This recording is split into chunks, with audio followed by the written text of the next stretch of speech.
Subscribe करिए हमारे channel target UP TET CTET को और बेल आइकन को दबाइए। हेलो फ्रेंड्स, मैं रेनू स्वागत करती हूँ आप सभी भावी अध्यापक एवं अध्यापिकाओं का आपके अपने channel target UP TET CTET में। दोस्तों, आज इस वीडियो में हम आपके डीएलएड फर्स्ट सेमेस्टर के साइंस विषय के पेपर का सोल्यूशन लेकर के आए इस वीडियो में। तो चलिए स्टार्ट करते हैं। सबसे पहले क्वेश्चन नंबर 1 यहाँ पर देखिए क्या दिया हुआ। क्वेश्चन नंबर 1 है, ऊर्ध्वपातज पदार्थ इनमें से कौन सा नहीं है। तो यहाँ पर आप देखिए नौसादर दिया हुआ है, नमक दिया हुआ है, आयोडीन दिया हुआ है, कपूर दिया हुआ है। तो नौसादर, आयोडीन और कपूर ये तीनों ही ऊर्ध्वपातज पदार्थ है, यानी कि सीधा गर्म करने पर ये सीधे गैसीय अवस्था में बदल जाते हैं। लेकिन नमक जो है ये ऊर्ध्वपातज पदार्थ नहीं है, तो इसीलिए ऑप्शन नंबर 2 जो है यहाँ पर ये क्या हो जाएगा दोस्तों, राइट आंसर हो जाएगा। तो ऑप्शन नंबर 2 यहाँ पर सही हो जाएगा। ठीक है, आगे बढ़ते हैं अब क्वेश्चन नंबर 2 पर। निम्नलिखित में से कीट भक्षी पौधा ऐसे कौन से पौधे हैं जो कीटों को खाते हैं। नेपेंथीस, सनड्यू, वीनस फ्लाईट्रैप या उपयुक्त सभी। तो ये तीनों के तीनों ही जो है ये कीटों को खाने वाले पौधे हैं, इसीलिए ऑप्शन नंबर 4 जो है दोस्तों ये राइट आंसर हो जाएगा। अब क्वेश्चन नंबर 3 पर आते हैं। नमक के विलयन से नमक प्राप्त करने की विधि है वाष्पन विधि, छानना, निथारना या इनमें से कोई नहीं। तो नमक के विलयन में से अगर हमें नमक को अलग करना है, जैसे पानी और नमक का विलयन है, तो उसमें से हमें नमक को अलग करना है, तो हम क्या करेंगे, उसका वाष्पन करेंगे। वाष्पन करते जाएंगे तो जो नीचे बचा रहेगा वो क्या रहेगा, नमक रहेगा। तो ऑप्शन नंबर 1 जो है वाष्पन, ये राइट आंसर हो जाएगा। ठीक है, अब क्वेश्चन नंबर 4 पर आते हैं। द्रव्यमान का मात्रक क्या है, क्विंटल, किलोग्राम, ग्राम या फिर टन। तो MKS पद्धति में जो द्रव्यमान का मात्रक होता है वो होता है किलोग्राम। तो अगर सिंपली केवल द्रव्यमान का मात्रक पूछा है, इसका मतलब किलोग्राम ही होगा। तो ऑप्शन नंबर 2 जो है किलोग्राम, ये सही हो जाएगा। अगर आपने ये लगाया होगा तो आपको एक नंबर आसानी से मिल जाएगा। अब क्वेश्चन नंबर 5 पे आते हैं। प्रकाश संश्लेषण में उत्पन्न होने वाली ऑक्सीजन निकलती है जल से, कार्बन डाइऑक्साइड से, शर्करा से या फिर पर्ण हरित से। कहां से निकलती है? तो दोस्तों, प्रकाश संश्लेषण की क्रिया में जल के प्रकाशीय विघटन से ऑक्सीजन निकलती है, जल के प्रकाशीय विघटन से। तो इसीलिए यहाँ पर जल से जो है ये राइट आंसर हो जाएगा, ऑप्शन 2 सही हो जाएगा। तो उम्मीद करती हूँ कि आप लोग के सारे पांचों के पांचों क्वेश्चन बिल्कुल सही होंगे। अब आते हैं अति लघुत्तरीय प्रश्नों पर। तो अति लघुत्तरीय प्रश्न में पहला प्रश्न यहाँ पर देखिए क्वेश्चन नंबर 6 है, पूछ रहा है रेन वाटर हार्वेस्टिंग से आप क्या समझते हैं। क्योंकि 1 नंबर का प्रश्न है तो आपको सिर्फ इतना लिखना था कि रेन वाटर हार्वेस्टिंग जो होता है, ये जब बारिश आती है यानी कि बारिश का मौसम आता है तो इसके पानी को हम एक गड्ढा बनाते हैं, उसमें इसको इकट्ठा करते हैं और फिर जब गर्मी आती है तो उस पानी को सही तरीके से हम उसका उपयोग करते हैं। ठीक है, तो इस तरीके से बारिश के पानी को कलेक्ट करना होता है इसमें।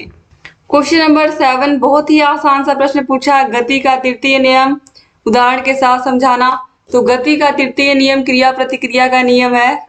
तो हमें सिर्फ इतना लिखना था तृतीय नियम में कि प्रत्येक क्रिया के बराबर और विपरीत दिशा में प्रतिक्रिया होगी। जैसे कि इसका सिंपल सा एग्जांपल है, जब बंदूक चलाई जाती है तो गोली जिस बल से आगे बढ़ती है और बंदूक पर उतना ही बल पीछे की ओर या प्रतिक्रिया लगता है। ठीक है, तो इस तरीके से इसको हम लिख सकते हैं। इसके अलावा एक तैराक जब अपने हाथों से पानी को पीछे धकेल कर क्रिया करता है तो धकेला हुआ पानी तैराक को उतनी ही प्रतिक्रिया से आगे की ओर धकेल देता है। तो ये भी न्यूटन का तीसरे नियम का ही उदाहरण है।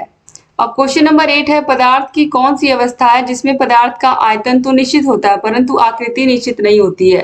तो ये होता है दोस्तों द्रव अवस्था में। जो द्रव अवस्था होती है, तो ये अवस्था द्रव अवस्था। दोस्तों, द्रव अवस्था में क्या होता है कि जो आकृति होती है वो अनिश्चित होती है। जैसे कि अब इस तरीके के बर्तन में अगर आपने दूध को रख दिया तो इस तरीके का आयतन उसका, इस तरीके की आकृति उसकी हो जाएगी। 1 लीटर दूध है, उसको आप किसी बड़े गिलास में रखिए, 1 लीटर दूध को, चाहे आप किसी बाल्टी में रखिए, खूब बड़े से बाल्टी में रखिए दोस्तों, चाहे आप उसको किसी जग में रख दीजिए, चाहे किसी भगोने में रख दीजिए, वो उसी का शेप ले लेगा, लेकिन वो रहेगा 1 लीटर दूध ही। यानी कि आयतन नहीं बदल रहा है, केवल आकृति बदल रही है।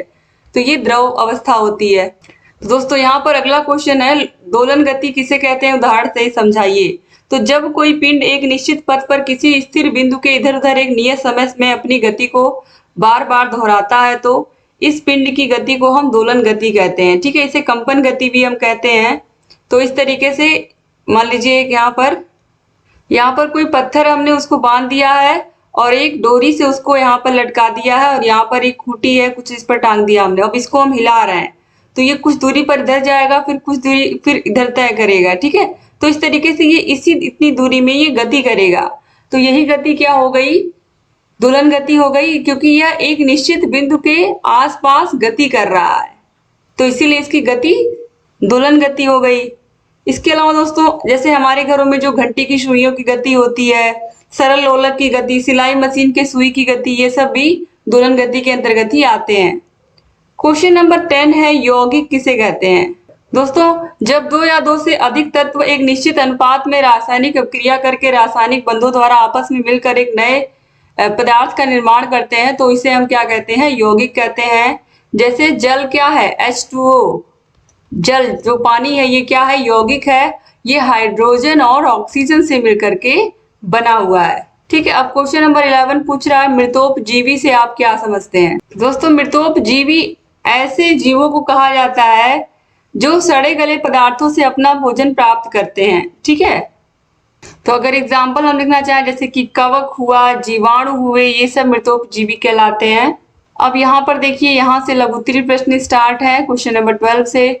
भोजन एकत्रीकरण हेतु तने में होने वाले रूपांतरण को उदाहरण से समझाइए। दोस्तों, जो भोजन एकत्रीकरण करने हेतु तने में होने वाले रूपांतरण है, इनमें प्रमुख रूप से आते हैं अदरक, इसके अलावा बंडा, और अगर मैं बात करूं तो आलू, ये सब आते हैं। ठीक है, ये सब क्या होते हैं, ये सब भोजन एकत्रीकरण करने हेतु तने होते हैं और इस तरीके से इन्हीं के बारे में यहाँ पर हमें लिखना था, जो कि अलग अलग प्रकार के होते हैं, प्रकंद, घनकंद, तनाकंद तथा शल्ककंद। इसके बाद क्वेश्चन नंबर 13 है, बल से क्या अभिप्राय है, बल के विभिन्न प्रकारों का उदाहरण से संक्षिप्त वर्णन कीजिए। दोस्तों, ऐसे हम लिख सकते हैं, किसी वस्तु को विरामावस्था से गति अवस्था में लाने के लिए या गति अवस्था से विरामावस्था में लाने के लिए हम जिस कारक का प्रयोग करते हैं उसे हम बल कहते हैं। अब यहाँ पर पूछ रहा है बल के विभिन्न प्रकारों को बताइए आप। तो बल के प्रकारों में संतुलित बल, असंतुलित बल, ये सब आते हैं दोस्तों। फिर इसके बाद क्वेश्चन नंबर 14 है, ठोस, द्रव एवं गैस की आणविक संरचना का चित्र। कितना आसान प्रश्न पूछा है। ठोस में जो अणु है वो बिल्कुल चिपके होंगे आपस में, एकदम कोई वस्तु ठोस होती है तो उसके अणु आपस में चिपके होते हैं।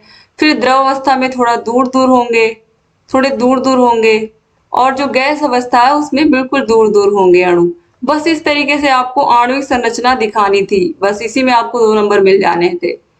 क्वेश्चन नंबर 15 पर आते हैं, बेलन की लंबाई तथा वृत्त के व्यास का मापन किस यंत्र से किया जाता है, उसका नाम बताते हुए उस यंत्र का अल्पतमांक लिखिए। तो दोस्तों, इसका हम मापन करते हैं वर्नियर कैलिपर्स से और यहाँ पर इस तरीके से इसका नाम बताना था।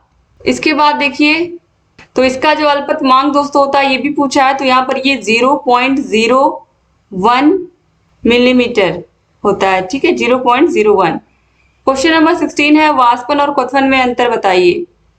वाष्पन और क्वथन में अंतर, तो दोस्तों वह प्रक्रिया जब कोई द्रव अपने क्वथनांक से कम ताप पर वाष्प में परिवर्तित हो जाए तो उसे वाष्पन कहते हैं। और जो क्वथनांक होता है या क्वथन होता है, जिस ताप पर कोई द्रव उबलना प्रारंभ करता है उस ताप को हम क्वथनांक कहते हैं। बस यही हमें लिखना था, 2 नंबर का प्रश्न था। क्वेश्चन नंबर 17 पे आते हैं, ऊर्जा के नवीकरणीय और अनवीकरणीय स्रोतों से आप क्या समझते हैं। कितना आसान सा प्रश्न पूछा है। नवीकरणीय स्रोतों में आप सभी को पता है जैसे कि सौर ऊर्जा हुआ, जल ऊर्जा हुआ, पवन ऊर्जा हुआ, ये सब नवीकरणीय स्रोत है ऊर्जा के। और अनवीकरणों में पेट्रोल, डीजल, मिट्टी का तेल, एलपीजी, ये सारे आ जाएंगे अनवीकरणीय में, यानी कि जो नए नहीं है। बस यही हमें लिखना था और एग्जाम्पल तो मैंने ढेर सारा आपको बता ही दिया। क्वेश्चन नंबर 18 है, पोषण के आधार पर पादप और जंतु में अंतर लिखिए। तो पोषण के आधार पर अगर हम देखें तो जो पादप यानी कि जो पेड़ पौधे होते हैं वो अपना भोजन खुद बनाते हैं, जबकि जंतु क्या होते हैं, पेड़ पौधों पर निर्भर होते हैं। इस तरीके से यहाँ पर आपको बस ये सारी चीजें लिखनी थी, किस तरीके से ये अपना भोजन बनाते हैं प्रकाश संश्लेषण की क्रिया में। और यहाँ पर दोस्तों यही सारी बातें आपको लिखनी थी। और ये देखिए 2 नंबर का ये भी प्रश्न है। तो उम्मीद करती हूँ कि पेपर आपका अच्छा हुआ होगा। पेपर अच्छा हुआ है तो प्लीज़ कमेंट करके बताइए कि आपके कितने क्वेश्चन बिल्कुल सही हैं। टोटल 25 नंबर का ये पेपर था, आपके कितने नंबर सही हो रहे हैं ज़रूर कमेंट करिएगा। और अगर चैनल को सब्सक्राइब नहीं किया तो सब्सक्राइब कर दीजिए। आपके दोनों पिछले जो पेपर्स हुए हैं उनका भी सोल्यूशन मैंने करा दिया है। डिस्क्रिप्शन बॉक्स, कमेंट बॉक्स में आपको लिंक मिल जाएगी। वीडियो को शेयर करना मत भूलिएगा। Thank you so much. एक बार फिर से आप सभी का चैनल से ऐसे ही बने रहिए और ढेर सारी वीडियोस लेकर के आती रहूंगी और आपकी तैयारी को और बेहतर कराती रहूंगी। थैंक यू सो मच दोस्तों। जय हिंद।